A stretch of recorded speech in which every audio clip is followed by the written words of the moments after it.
the F-wave study using the setup and record mode. Upon entering the test, we find that our stimulus intensity is 0. Furthermore, we are in setup mode. We'll increase the stimulus intensity gradually to reach supramaximal level.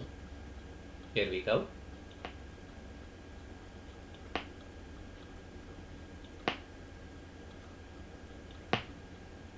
Notice the increase in the amplitude of the response with intensity.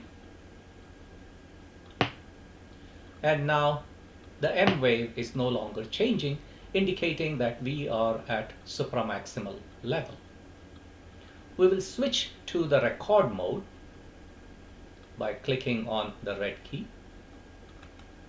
The last trace that we recorded, which was at supramaximal level, is saved in the system. We will now stimulate a few more times to get additional F waves.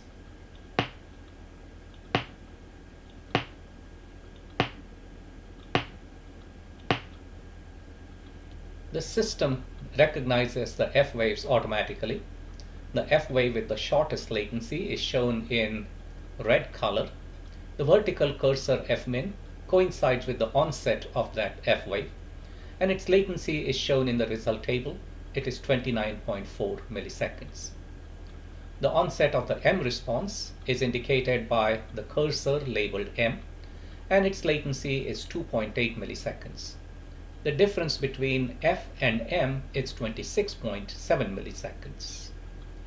The positions of the cursors can be changed manually if necessary.